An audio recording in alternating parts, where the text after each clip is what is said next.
அதுக்காக தான் இந்த வீடு பூரா குழந்தைங்க போட்டோவை நான் மாட்ட போறேன். ஆதி, உனக்கும் தாண்டா நான் சொல்லிக்கிட்டு இருக்கேன். நான் சொன்னதை ஞாபகம் வச்சுக்கோ, சரியா? என்னோட ஆசையை நீங்க 2 பேரும் தான் நிறைவேற்றி வைக்கணும். பத்தியா, இதுக்குதான் உன்னை உள்ள போகணும்னு சொன்ன.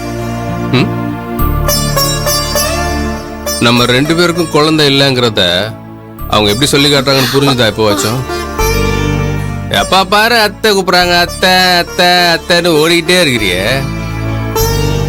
நம்ம ரூம்ல இந்த மாதிரி ஒரு குழந்தைங்க போட்டோ மாட்டினாங்களா? இல்ல. ஏன்னா இதுல கூட ராஜ மீனாட்சி தாயாருக்கு சுயநலம்.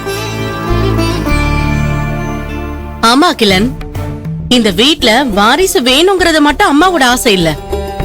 அந்த வாரிசு யாரு மூலியமா வருதுங்கிறது தான் உங்களுக்கு ஆக்சுவலி இம்பார்ட்டன்ட். ஆதி, கேட்டியா இவங்க பேசுறது எல்லாம்? நான் என்னமோ இவங்களுக்கு வாரிசே பிறக்க கூடாதுன்னு நினைக்கிற மாதிரி பேசுறாங்க. நான் என்னடா தப்பு பண்ண, நீயே சொல்லு. உன் அண்ணன் அவன் இஷ்டத்துக்கு கல்யாணம் பண்ணிக்கிட்டான். உன் அக்கா அவ இஷ்டத்துக்கு இப்படிதான் வாழுவேன்னு முடிவு பண்ணி அவ வாழ்க்கையே தொலைச்சிட்டு இதோ இங்க வந்து உட்கார்ந்துருக்கா.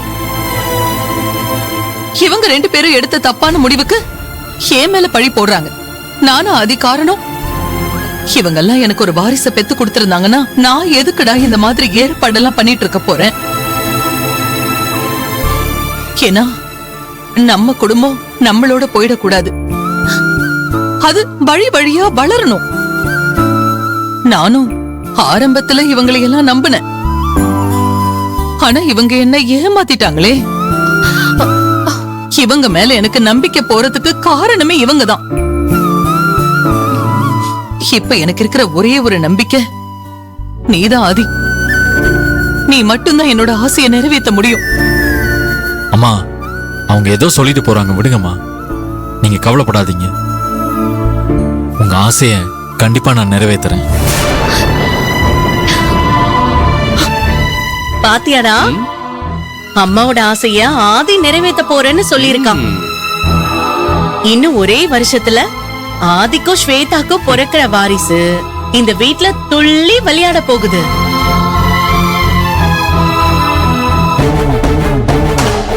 அத்தையோட ஆசைய நிறைவேற்றுவேன்னு ஆதிய அவன் வாயால சொல்லிட்டான். அப்போ ஆதி மகிழ்னிய மறந்துட்டான் தானே அர்த்தம்.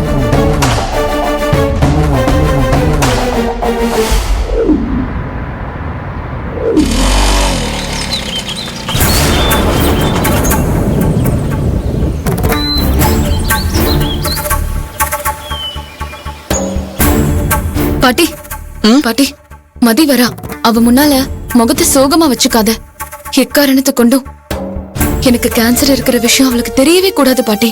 அவகிட்ட ரொம்ப கவனமா இருக்கணும். மதி ரொம்ப புத்திசாலி. அவ முகத்தை பார்த்து நம்ம நினைக்கிறத கண்டுபிடிச்சிருவா. வா மதி, வா. சரிம்மா, நீங்க 2 பேரும் பேசிட்டுங்க. நான் பக்கத்து கடையில போய் இந்த மெழுகுவத்தி எல்லாம் கொடுத்துட்டு வந்துடுறேன். வரேம்மா. சரி பாட்டி, வா உட்கார். கல்யாண வேலை எல்லாம் எப்படி போயிட்டு இருக்கு? உன் கல்யாணத்தை நிறுத்துறத பத்தி உன் மாமா கிட்ட பேசுனியா? என் கல்யாண பிரச்சனை இருக்கட்டும், நீ எதுக்காக ஆதி அவாய்ட் பண்ற? அதுக்கு என்ன காரணம்னு சொல்லு, அதுக்கப்புறம் எதுவா இருந்தாலும் பேசிக்கலாம். இங்க பாரு மகிழ், நீ என்னோட ஃப்ரெண்டா இருந்தா நீ ஏன் ஆதிய அவாய்ட் பண்ற? உண்மையான காரணத்தை சொல்லிதான் ஆகணும். சொல்லு மகிழ். மதி, நான் ஊர்ல அறிய எல்லாரோட சம்மதத்தோடவும் ஆதிய கல்யாணம் பண்ணிக்கணும்னு ஆசைப்பட்டேன். ஆனா ஆதிய ஆசையை நிறைவேற்றல. அவ கோவில்ல வச்சு திருட்டுத்தனமா என்ன கல்யாணம் பண்ணிக்கணும்னு சொல்றான். அது என்னால ஏத்துக்க முடியல. அதனாலதான் நான் ஆதியை அவாய்ட் பண்ணிட்டேன். அதுக்காக ஆதி ஹர்ட் ஆகுற அளவுக்கு அவனை மோசமா பேசிட்டு வருவியா?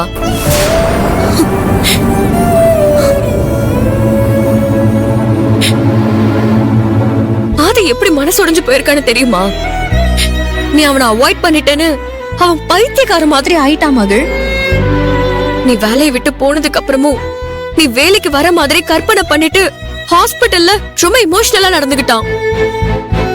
ஒரு டாக்டரா அந்த ஹாஸ்பிடல்ல கெத்தா இருந்த ஆதிய இப்படி ஒரு பேஷண்ட் மாதிரி ஆக்கிட்டு வந்துட்டியே, இது நியாயமா மகள்?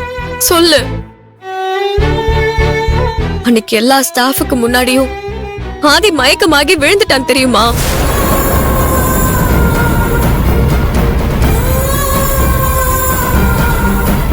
என்ன மன்னிச்சிரு ஆதி. அன்னைக்கு நான் தான் ஆதியை சமாதானப்படுத்தி உன்கிட்ட பேசலான்னு வீட்டுக்கு கூட்டிட்டு வந்தேன். ஆனா வீடு பூட்டி இருந்தது. அதுக்கிடையில எங்க அப்பா வந்து சண்டை போட்டு என்ன வீட்டுக்கு கூட்டிட்டு போயிட்டாரு. எதுக்கு மகள் இப்படி எல்லாம் நடந்துக்கிற?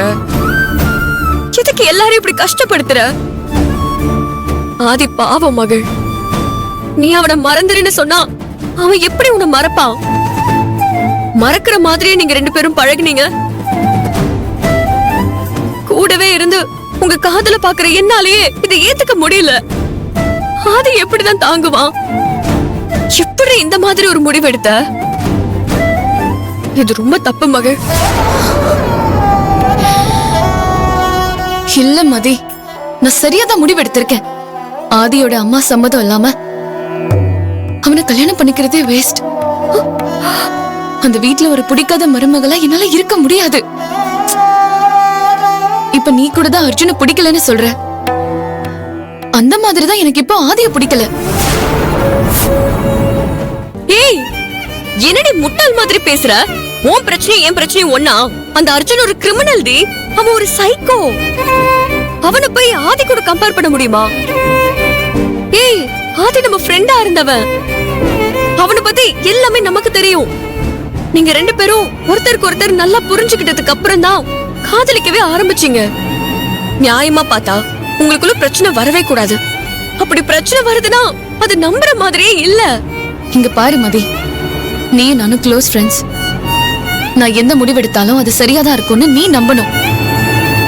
இந்த விஷயத்துல பிரச்சனை என்கிட்ட இல்ல, ஆதி கிட்டதான் இருக்கு. எதுவா இருந்தாலும் அவன் தான் முடிவு பண்ணணும். எந்த காலத்திலயும் அவன் அம்மா என்னை ஏத்துக்க போறதும் இல்ல. அவனும் எனக்காக அவன் அம்மாவை விட்டுட்டு வர போறதும் இல்ல. அப்புறம் எப்படி நாங்க சேர்ந்து வாழ முடியும்? அவன மாதிரி அவங்க அம்மாவுக்கு அடிமை என்னால இருக்க முடியாது. எனக்கு பிடிக்காத அவங்களோட சேர்ந்து வாழ முடியும்னு எனக்கு தோணல. நான் லவ் பண்ண ஒரே காரணத்துக்காக என்னோட சுதந்திரத்தை என்னால விட்டு கொடுக்க முடியாது. லவ் வேற லைஃப் வேறங்கிறத நான் புரிஞ்சுக்கிட்டேன். அதனாலதான் நான் இப்படி ஒரு முடிவு எடுத்திருக்கேன். மதி, நான் சொல்ல வேண்டிய அத்தனையும் தெளிவா சொல்லிட்டேன். இனிமே ஆதிய பத்தி பேசாத. உன் பிரச்சனைய முதல்ல முடிப்போம். ஏன்னா உனக்குதான் முதல்ல கல்யாணம் நடக்க போகுது. அது எப்படி தடுக்கலான்னு யோசி.